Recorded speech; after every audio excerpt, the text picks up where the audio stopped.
ini ternyata di dalam ya. Wah, ternyata ada akuarium sedikit Pak. Bagaimana gambarannya? Konsepnya seperti apa Pak Widi? Nah, kita lihat itu Pak, ada ularnya? Iya, sini ada di ularnya. sana. Nah. Oke. Iya. Berarti Bapak pandangannya bagus nih, bisa mengidentifikasi lokasinya kan. Jadi gimana konsepnya Pak? Oke, ular itu secara umum dia adalah hewan berdarah dingin. Hewan berdarah dingin sehingga dia tidak bisa menghasilkan panas sendiri badannya, sehingga sangat tergantung sekali dari luar gitu kan. Jadi adaptasinya tidak begitu cepat. Tidak begitu cepat ya kan. Jadi pada saat kita mengkonsep terarium istilahnya atau kandang display untuk mereka, kita harus memastikan aspek-aspek itu gitu kan. Dalam aspek-aspek itu juga kita tentukan apakah dia jenis yang suka bersembunyi gitu kan. Kita harus siapkan tempat dia sembunyi ya kan. Kemudian ada pemanasnya. Kemudian ada sirkulasi udaranya ya kan, itu yang menjadi suatu kebutuhan yang harus kita penuhin ya kan. Jadi pada saat dia membutuhkan hangat, dia akan melakukan berjemur lah di bawah itu ya kan. Nanti kalau udah dia merasa agak hangat, kemudian dia perlu dingin, dia akan masuk ke tempat sembunyinya. Pak Widi, kalau kita lihat karakteristik dari ular ini, mereka ini sebetulnya macam-macam kah? Maksud saya gini, hidupnya memang di malam, di siang, atau dia memang sebetulnya beda-beda? Beda-beda dia, beda-beda. Tapi secara umum reptil itu aktif di malam hari. Di malam hari? Ya, secara umum. Jadi kalau sekarang kita siang, pagi ini memang mereka cenderung sepertinya diam karena... Nah, kalau yang jenis ini Pak, kalau ini kan termasuk jenis ular yang banyak di salah satu ular yang berbisa ya kan, yang ada di Jawa gitu kan. Ini kalau kita ngomong di Jawa itu disebut sebagai ranjau darat. Kenapa disebut ranjau darat? Karena dalam posisi dia duduk begini, dia kebanyakan bersembunyi di bawah daun. Di bawah daun, menyaru dengan tanah. Iya, dengan tanah, sehingga orang bilang juga ular tanah ini. Sebutnya tapi berbisa dia. Berbisa dia kan. Jadi orang jalan makanya kalau kita jalan di hutan atau apa, disarankan menggunakan sepatu yang tinggi. Banyak juga ya, jadi koleksi di sana. Ini ya, ada king cobra nih, Bang. Kita ketemu koleksi adalah salah satu ular berbisa terpanjang di dunia. Wah, ini ya, sekali, Pak, kita ketemu dengan king cobra. Ya, king cobra, atau raja ular gitu. Raja ular ya. Ya, kalau koleksi king cobra kami cukup lengkap. Kita ada yang lokalitinya dari Jawa, dari Bali. Kemudian ada lokality yang ini, kita punya Sumatera juga, king cobranya.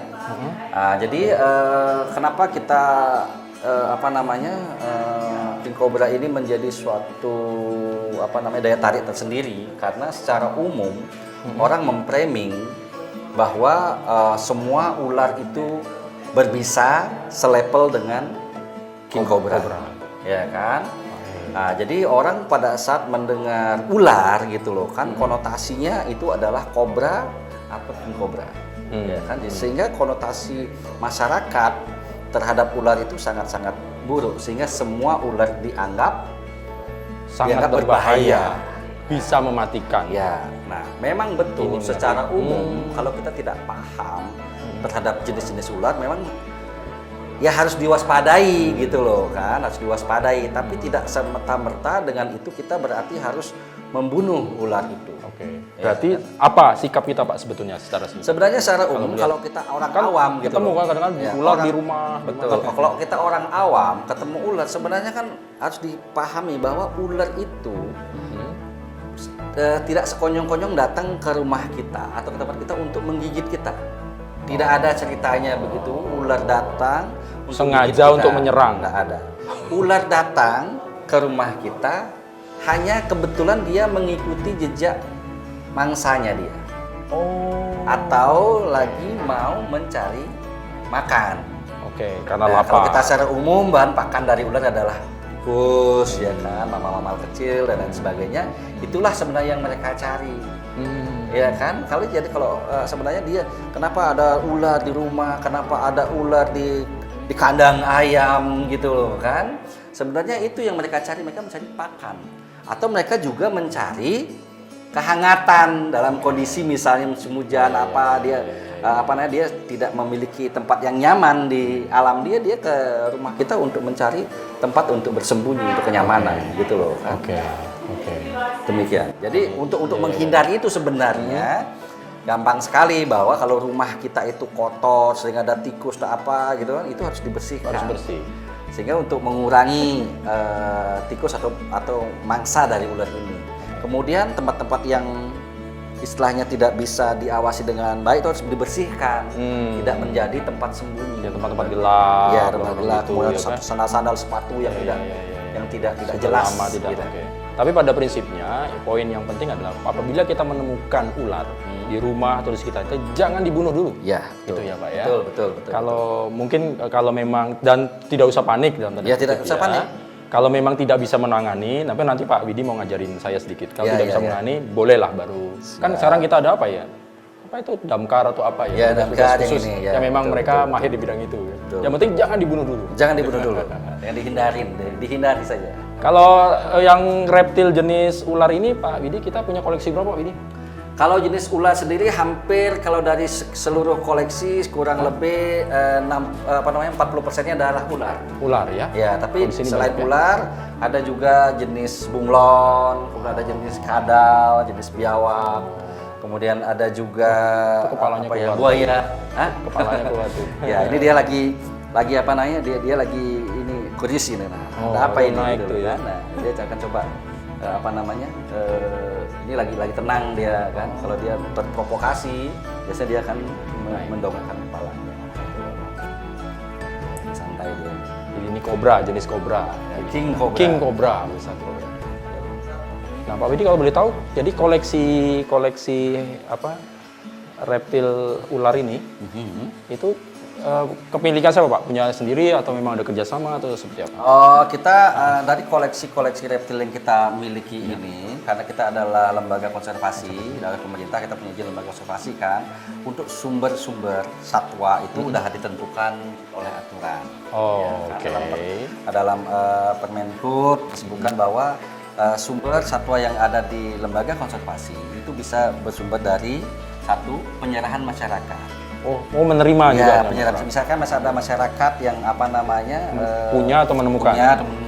Atau istilahnya udah bosen dengan Peliharaannya. bisa melakukan penyerahan atau kepada lembaga konservasi melalui atas pengetahuan dari Balai Konservasi Dayak BKSDA Bali. Oke, itu menjadi milik konservasi berarti ya? Lepas pertama akan menjadi titipan, Oh. satwa titipan. Nanti setelah menjadi satwa titipan akan berubah menjadi satwa koleksi setelah kita ajukan menjadi satwa koleksi. Oh, ada lagi tahapannya. Ya, ada tahapannya, Oke. ya kan. Nah, tahapan kedua juga kita bisa menerima hibah ataupun dari kebun binatang yang lain. Oke. Ya, kita namanya hibah Dari konservasi dari tempat lain konser- juga.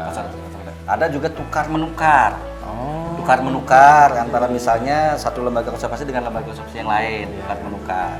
Kemudian juga bisa melakukan pembelian, ya kan, dari penangkar yang sudah memiliki izin. Izin. Oh. Ya, itu. Jadi sumber-sumber satwa itu selain juga ada juga titipan-titipan dari pemerintah.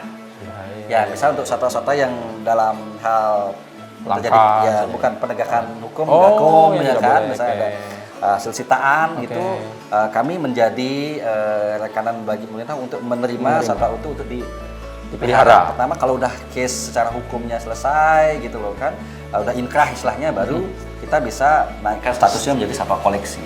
Oh, Jadi tahapan-tahapannya ada, tahapan yang harus kita ini. Nah, ini ilmu, ini pengetahuan untuk masyarakat ini. Jadi kalau memang Anda cinta reptil, cinta hewan, kalau pengen juga kayak Pak Widi mengelola, Iya. nah itu banyak sumber ya Pak ya. Iya, Jadi iya, jangan khawatir.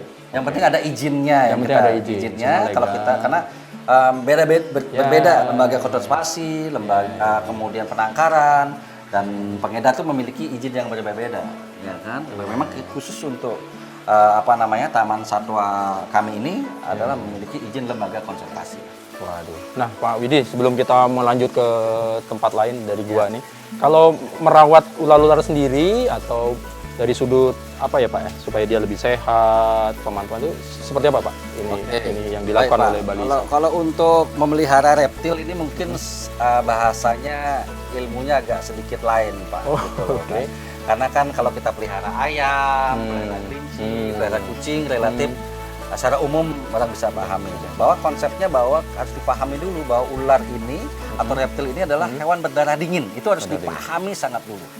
Ya kan, karena kalau kita memahami bahwa reptil itu adalah hewan berdarah dingin, jadi kita bisa memperlakukan dari sisi kandang, gitu kita harus sesuai dengan kebutuhan dia. Memang sih Pak, reptil atau ular itu kan dia beda-beda jenis, tergantung dari asalnya atau lokalitinya, Habitatnya ya. Ya, habitatnya. Jadi kita harus memang mempelajari itu.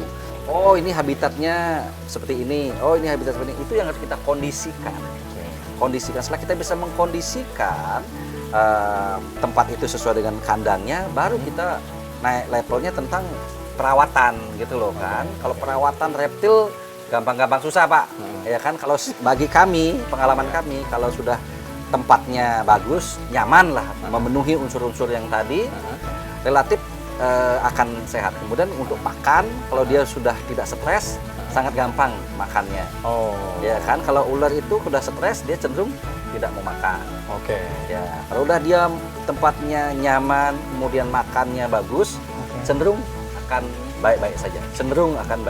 Pak Widi agak menarik. Ke mereka ini kan boleh dikatakan ini display. Ya, Kita pajang itu. Itu ada jangka waktunya Pak? Bergantian yang roll Iya. Kita kebetulan dari seluruh koleksi kita tidak semua display saat ini karena kan namanya untuk apa ya? Show tidak lah ya. menimbulkan kebosanan dari pengunjung gitu loh kan. Jadi kita rolling itu dari kurator dan dokter hewan yang memang sudah harus menentukan ininya. Mana yang ready, mana yang harus perlu perawatan. Jadi ini betul-betul yang dipastikan hewannya itu yang sehat. Oh ya, pasti. Yang sudah kita pajang semua sudah ada prosedur untuk perawatan dan kesehatan yang baik dan benar. Betul. Karena jadi, jangan lupa Pak, ada dokternya juga ini. Ada. Karena kebetulan Pak, kita lebih banyak pengunjungnya dalam mayoritas orang luar, ya kan. Orang luar itu sangat-sangat paling pertama dia lihat adalah ini ulatnya terawat apa tidak, gitu loh. Dia sangat akan bisa, karena kebanyakan orang-orang yang memahami reptil juga orang luar, ya kan. Kalau kita orang lokal ini cenderung bersifat biasa aja gitu loh kan. Tapi orang luar sangat-sangat memperhatikan itu. Care banget ya. Iya. Justru ini kita juga untuk warga negara kita biar lebih aware lagi, lebih care, kita kasih tahu begini. Ayo Pak Widi, kita kayaknya geser. Kayaknya ada apa? Kura-kura atau apa? Wah, ada banyak kita ini. Ada. Oke, yuk. Mari.